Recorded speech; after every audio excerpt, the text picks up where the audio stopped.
Hello! So, it's been a while since I've done anything on YouTube, so bear with me if I'm a bit nervous talking in front of the camera. I wanted to do a little video today about what it's like to release a game on Steam. So, when I was making Paradise Falls, I never really thought about what it would be like to actually release it into the world and let other people play it. And it's been a crazy mixed bag of different things, basically. So I wanted to go through some of the experiences of what it's like being, I suppose, an indie game developer. That's what I am now. But for me, it was always just about sitting there on my laptop, pottering away, making some artwork. It was just something to do, as opposed to a career or a major project or anything like that. So it's kind of bizarre, the whole thing of actually releasing the thing, because it just never felt like it was going to be something that actually happened, and it did take too long to finish anyway. So I thought I'd start with what it's like to actually submit a Steam build. So there's a couple of things that Steam expect from you. They expect a whole bunch of things really, but there's like a massive checklist of all these different elements that they require. One of which is a working build of the game. So you need to submit something that is relatively finished. It can have bugs in it. It can have plenty of issues and problems with the game, but it's got to be a relatively finished game that they can play. And what they're really checking for is, does the game crash? They're not looking at quality. You know, you look at some of the stuff that's released on Steam. They're not looking at whether it's a AAA game or it's got the best graphics. Or they're looking at, does it crash? Is it going to crash on the player? So you submit the build. You use something called Steam CMD, which is like a command-based system for uploading the game. Apparently, it's a lot more efficient in terms of, like, you don't upload the whole game. You only upload the updates, and then you do something else. You have to submit all your storefront page. You have to submit trailers and capsules and headers, and everything's got to be specific sizes, and the artwork all has to be the correct size, and it can't like overlap so that you can't see the logo and all this kind of stuff. Everything's got to look on brand for Steam, basically. You can't, for example, when I released the demo as well, I put Paradise Falls was written on one side, and the demo label thing that they've put on there covered up the logo, so I had to move it across. The only problems I had with actually releasing the game were that Steam wanted to check the content survey, which is where you tell Steam what the game's going to be, so they can give it a sort of rating. And so Paradise Falls involves some horror elements and some cosmic horror and some violence towards other players. But there's one of the things that it said in the content survey: does it contain any suicide? Well, in the game, one of the characters does kill themselves, but it's not like, not bloody or anything like that. But they do. So I had a Steam tester guy who came along, and his name was Larry, funnily enough, and Larry wanted to get to that point in the game, which is right towards the end. So I gave Larry the shortcut to get there, which is not in the final game, like it's a debug shortcut. So Larry jumped to the end, and because the linear progression of programming that I put into the game didn't work, the game crashed. So then I had to go back and fix stuff that the player would never see because they would never have those commands. So that's a lesson learned, really. Make sure that well, in the end, it made the game a little bit more less likely to crash anyway, because you can now jump from any room to any room, and I've made sure that it checks all the variables and things before you start a room. So that was just how it was. One of the things that we did as well was getting ready for the release. I mean, once all that was sort of approved, it basically boils down to finishing the game. And you don't want to release a game where there's lots of problems. I think in a game like, if you're doing an open world RPG or something like that, and there was a few bugs and you fell through the floor every now and then, you can fix that later. But with a game like a point and click, if you don't, it kind of breaks the immersion a little bit if halfway through the game crashes. Or you can't progress, or you have to redo parts. So I didn't want any real bugs. So I went through a whole testing process. So I put on YouTube and asked people if they wanted to do any testing. I had several people who did respond, And thank you to those people who did respond. Look, I'll put all the names in the description of who responded to the testing process. They were brilliant. They sent me videos, some with commentary, some with not commentary, some with like screenshots, others with written notes, and I think it just made the game so much better in the end, because not only did I fix plenty of like mostly small bugs, there was no crashes, funnily enough, nothing crashed when we were testing the game, but lots of little bugs, and also little tweaks in terms of like where people were getting stuck, you know, where the logic of the game was not quite right. So I didn't change the puzzles themselves, but I did change some of the explanations or added some clues. And then you get to release day, and then you're ready. You're ready to press the button. You know, Steam have approved your capsules. Your storefront's ready. The build is up and ready to go, and then you press the button and nothing. Well, nothing for a little bit, like for an hour or so, and then people starts to tick over, and then it starts to go up, and it's in everyone's discovery queue because it's a new release. So you start getting a few downloads. You think, oh, this is great, because at the end of the day, like I said, the game this is not my career. This is not something that I have to live off. It's just, I just wanted to make a game. I've just done it for the sake of doing it, really. But then, yeah, so people start buying it. You think, oh, that's cool.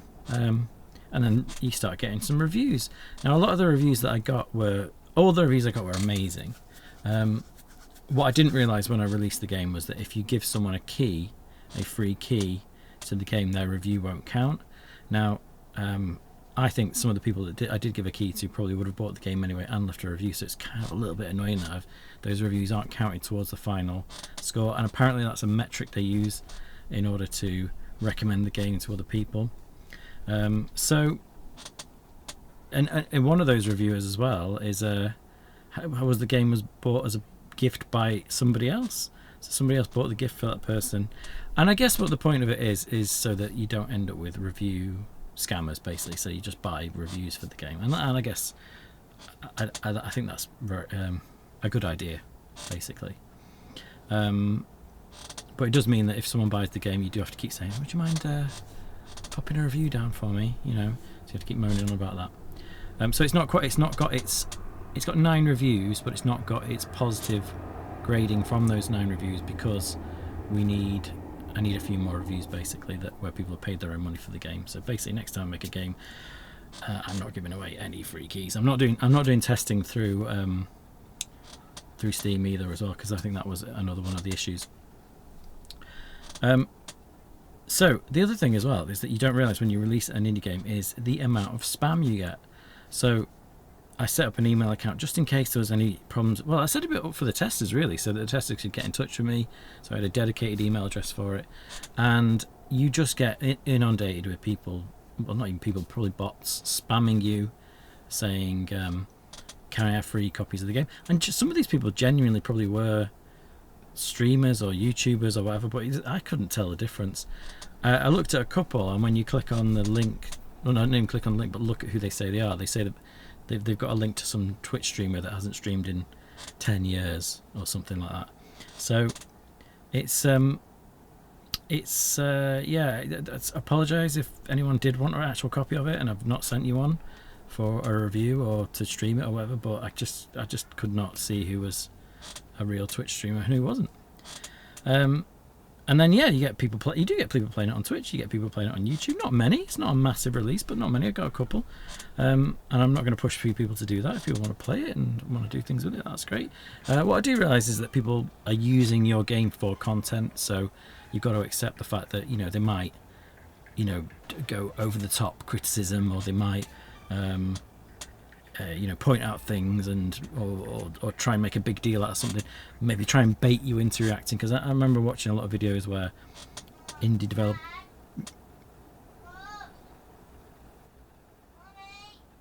What? Yeah, I can't, I'm just doing something. Yeah, in about 5 minutes.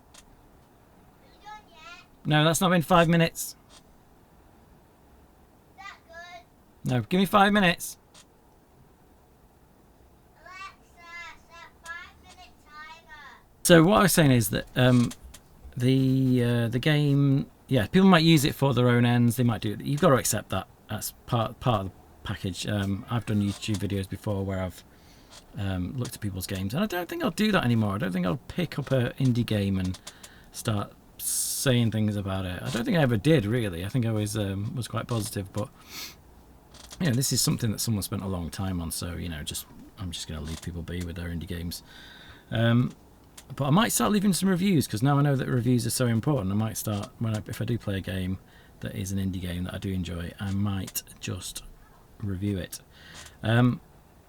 Updates. So I've updated the game several times, mainly artwork. I don't want to do anything with the coding, because if I change any of the scripts, that people save games won't work, and I don't want that to happen.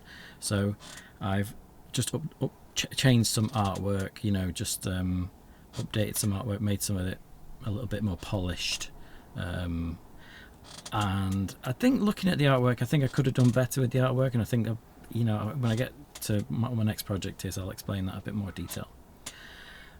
Marketing. I've been, you know, you get offered lots of emails, you get people saying, do you want to pay for this, or do you want to buy this, or do you want something to, do you want me to promote your game here? And I've not really done any of that.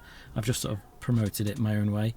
I released a demo of the game, and that seems to have been the best way to promote the game, really, because, you know, that's thousands of people download stuff for free, so that's giving loads of people a chance to just play it, and if they like it, they that's great, you know, they can go and download it. So the demo, I think, was probably the biggest thing I've done to get players into the game.